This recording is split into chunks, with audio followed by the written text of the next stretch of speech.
Good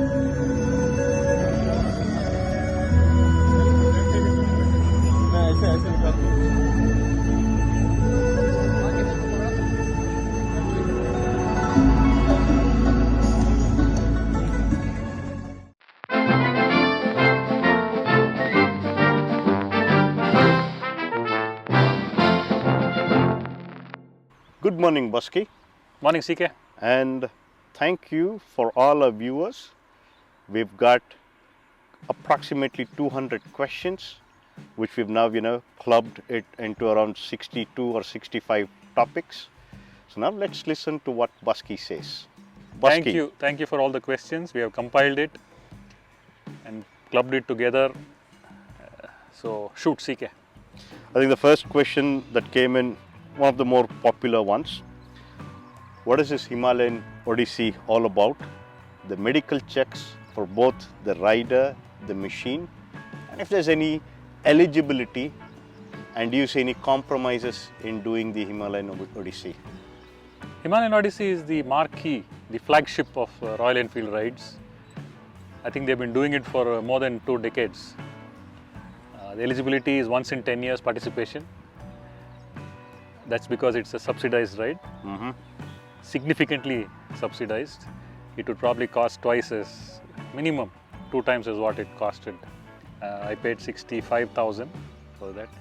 It included the accommodation, obviously breakfast comes with the deal, and a lot of dinner. So, and service support. There were 3 pickup trucks. Oh wow. 1 Fortuner, 3 tempo travelers, 5 technicians, 5 ride leads. Okay, so what was the total size of the group? That's a question here. 90, including everybody. 90. The entire team was 90. 2 doctors with medical kit, oxygen, well organized, well oiled. Royal Enfield invested a lot of money to ensure that it's a safe and planned ride. In fact, the route we took was not the original route planned, simply because of the weather conditions, which kind of changed the dynamics. Some roads were closed. However, for 90 members, 45 rooms were arranged within a short span with a new route. So that shows the resiliency, the ability, the reach, the contacts, and the clout that Royal Enfield has in that region to be able to switch routes and deliver quality accommodation for 90 members. Or a short turn of notice. It's probably the best ride organized by any other manufacturer. I have not been on other manufacturer rides, and I have interacted with several who have been. All do a fantastic job. Royal Enfield does a step above. So that's the thing. Once in 10 years is the eligibility. I was there in 2013. And when I finished the 2013 ride, I decided I will do it again. I waited 10 years and I've done it again. That's good to know. That is, eligibility is a medical test is important. Okay. A general health checkup and a TMT. A TMT is important. In fact, one of the participants had to withdraw because the TMT threw up a blip in the heart. And that person ended up having a surgery. Oh wow. So do not take the TMT lightly, it is important. It's good he spotted it when he was here, did not try to do some adjustment, go all the way to high altitude and create an emergency situation for everybody. So it is important that these tests are taken seriously and given the due importance and process. Good. Yeah. Okay. Thank you, Busky. We have another question that's on the bike readiness, the preparation for it, what tires you used, the windshield, the seat, and what all accessories you put on. Yeah, the bike is not here. I rode a Himalayan. The bike is on its way by Safe Express from Chandigarh. I rode from here. Total distance covered, Bangalore, the trip to Chandigarh was 5,500 kilometers. So before leaving, general service, oil replacement, replace the cables, ensured it's got good tires. Once the motorcycle is back, we will have a review on that, on what I have done and how it performed and delivered to expectations or not, and if anything, if it did go wrong or not, did I have to replace anything. We will cover that once the motorcycle is back. I don't have the motorcycle with me now, so let it get here and I will do that. Any Royal Enfield is okay. Obviously Himalayan is preferable. We had classics, we had Super Meteors. Seriously? Yeah. I think some people were bashing it up for the low ground clearance. Oh no, 2 Super Meteors in the group, 1 doubles. Wow. Yeah, and they made it through. Yeah? Yeah. There was a Hunter also. Interesting. Classics, Bullets, Meteors, Himalayan, Scram. Every model was part of the ride and every model made it from start to finish. So, just needs to be a Royal Enfield. Any shape, any size. Any size, good condition. Good condition. Preferably modified minimally. No permanent modifications, because if something breaks, we should be able to fix it then. We should be able to retrofit the OE part. If I have some fancy clutch perch and a fancy clutch lever, if I break the lever, if the original doesn't fit, my ride is over. True. True. Get that. So, Bosky, we have another question that's for you more specifically. The self-preparation and the fitness part, the mental readiness, and more cheekily, the butt readiness. Physical preparation is very important. 21 days was my trip, Bangalore to Chandigarh. I'm talking Bangalore, Delhi, Chandigarh, up, down, back to Chandigarh. Long days on the saddle. Yeah. It takes some level of fitness to accomplish this. Can be done. The easier it is to do, the more one enjoys the ride. If I am suffering and struggling after 2-3 hours on the saddle, I lose sight of the beauty and the scenery around me. I am more focused on my pains, sprains, hurts. So, it can be done with a low level of fitness. But are you going to enjoy doing it? Yeah, exactly. Are you going to enjoy? I was less stressed this time, less fatigued this time, less tired, despite being 10 years older. No, I could see that. 2013, your Tanglang La. Yeah, the snap there. Yeah. And the snap now at 2023. A hell lot of difference. Yes, I remember how I felt when I leant on that cement wall where it says "Welcome to Tanglangla." I remember how I felt this time. I'm far fitter now than I was 10 years ago, simply because I dumped some lifestyle habits some years ago and lost some weight and better prepared. The joys of midlife set aside, I did not carry a bottle of alcohol with me. I'm sure you wouldn't have carried a bottle of alcohol, but again... Sorry, the biggest change is eating habit during the ride. That's where I made a big change. I didn't eat. I had a very light breakfast. 2 slices of bread. Wow. That's it. And right through the day, it would be 1 packet of Maggi. Wow. That's it. Okay. That leaves the mind and the body with energy to focus and enjoy what's going on. Giving into that hunger during that breakfast and lunch time results in a woozy, a wobbly day post a heavy meal. So, water, tea, minimum food. That's what kept me going through the 21 days.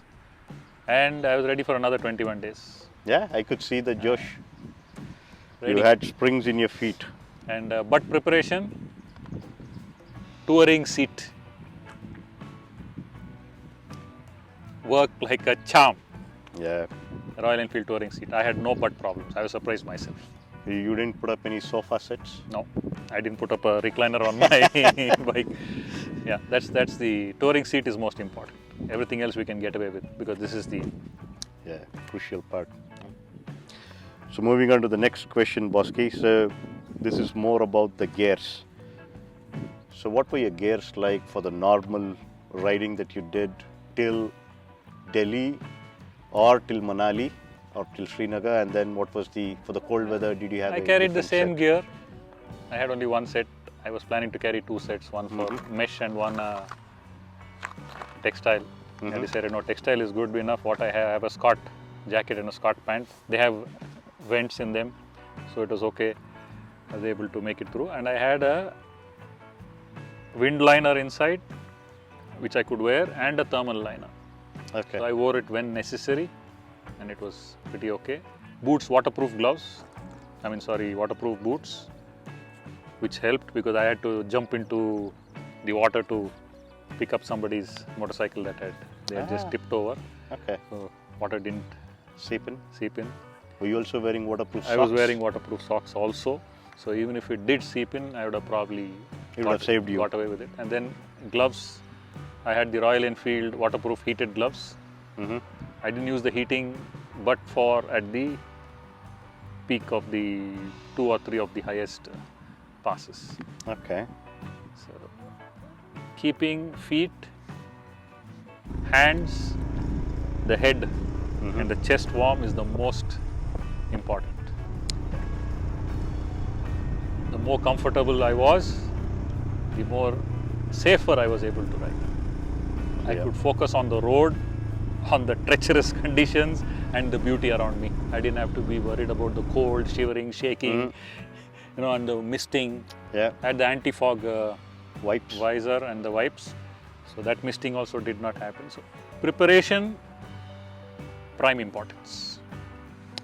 Fair enough. So there's another question around it, the same clothing sets. How were you able to manage your laundry during the ride? What sort of packing you did? And check-in luggage, and how much did you hand carry when you were on the flight back? I carried 6 sets of clothing. We had a rest day 3 times on the tour. So I washed the clothing on those days, put them dry, or I gave it to a laundry. So 6 sets were Sufficient? sufficient. Last time I carried more. Like an international travel, I had a huge bag in 2013. So you went lighter with your luggage as well? Much lighter, much lighter. Thanks to you. You showed the way how to go lighter. So 6 sets is more than sufficient. No, but Basky, to be honest, I think you've set the bar a little bit high for me. I usually carry 10 sets so that, I have a couple of rest days, I can turn it out and manage with 10 sets. But I think you had 6 sets. I think it calls for better planning. We rode from here, right? So I had to make sure everything fit on my motorcycle. Yeah. There we had a truck we could put our luggage in. So I had 2 bags on my motorcycle. One I put into the truck. Okay. Once I got to Delhi, able to put it in the truck. So on the motorcycle I carried what I need to change when I get to the destination because the truck takes time to reach. Yes. One day it didn't even reach till the next morning. Okay. Yeah, I didn't make it till next morning. So a satellite luggage is important to keep on the motorcycle. This is if you are going on rides like this. If you are on yourself, dynamics are a bit different. Okay. So just continuing with yourself, there's another question. What was the self-care you took during the ride? I know you touched briefly on it with your food, but what were the other things you did? No alcohol. I don't drink anyway. Yeah. It's a suggestion. No smoking. I don't smoke anyway. Eat less than what the hunger asks. And water, tea, coffee, plenty of it. Yeah. Okay. I think I missed one question. Again, it had to do with your clothing, winter and its weather and its clothing. So a couple of people have asked, how was the weather like and the clothing for that? Sharp, piercing sun during the day. Mm. Cold, windy nights. Yeah. Couldn't sit outside after 8 p.m. Had to huddle back into the room or the tent. And had thermals, Mm-hmm. had a muffler, or I don't know what you call it, had Okay. gloves, Okay. had those socks. Mm-hmm. So huddled up into bed to sleep. It does get very cold and windy. I think especially places like Pangong, Yeah, Pangong, Hanle as well. Hanle and Sarchu, I think these three places, right? hostile. They are pretty much hostile. Yeah. Hostile. Thank you, Basti. Carry a lot of moisturizer, a bottle of Vaseline, because The it will lips. destroy the dry lips. Yeah. Yes, I agree. So, Basti, now I think let's move on to the motorcycle part of it. So, what was the motorcycle care during the ride? Did you have to do any, preventive servicing like cleaning up the air filter or the chain oiling, cleaning? So, how was it like for The you? only thing I did for the motorcycle, 2 times during the ride, I cleaned and looped the chain. And once I adjusted the clutch, it had developed a little more play. Mm-hmm. That's it. I didn't do anything else. So, you didn't do any chain adjustments. No, didn't need a chain adjustment. You cleaned and looped it only twice the entire 5,500 Could have done it kilometers? more times. Recommended, but I didn't care to. Mm-hmm. I'm running the RK chain, Yeah. so it doesn't. It's an endless chain, if I'm It's an correct. endless chain. It doesn't stretch out like the stock chain, so I didn't need to adjust. Yes, it did develop a little bit of play, well within the limits. I didn't do anything else with the motorcycle. That's all. Okay. That is important to keep Yeah. the chain in check. If it slacks out, adjust it. Okay. We have an interesting question. What were the spares you carried? The skills you needed to ride, be it solo, because I know few or 60% of the ride you did solo, Yeah. and then you had a group. So how was it for you? I carried the spare simply because I was riding from here Mm-hmm. to Delhi. From Delhi, I didn't need any spares because the Royal Enfield Well, takes care of it. So I carried the usual, the cables, spark plug, a headlight bulb, Mm-hmm. fuse, Mm-hmm. spare tube, tools obviously to remove the wheel,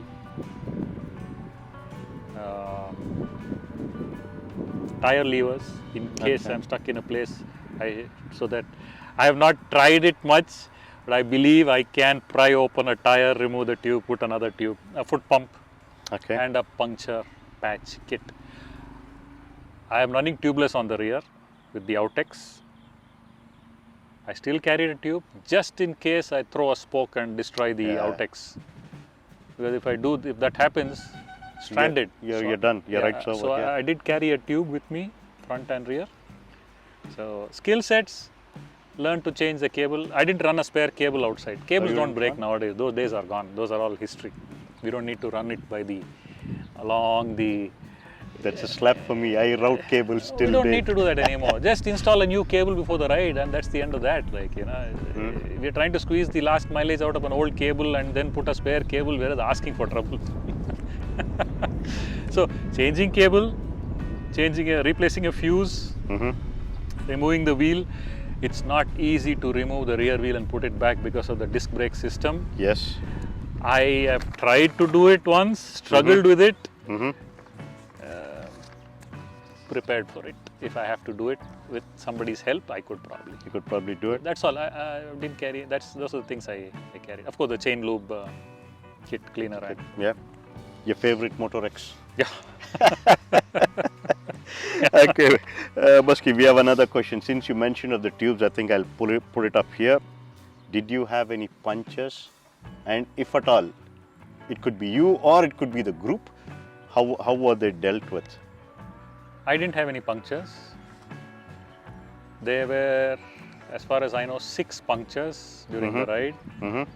A couple of interceptors and 3 Himalayans and probably a scram or something.